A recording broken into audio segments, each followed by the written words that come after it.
اقرأ باسم ربك الذي خلق خلق الإنسان من علق اقرأ وربك الأكرم الذي علم بالقلم علم الإنسان ما لم يعلم.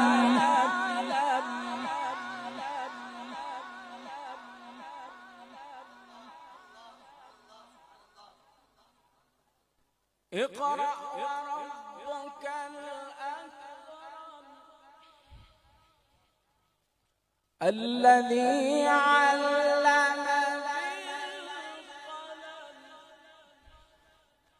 علم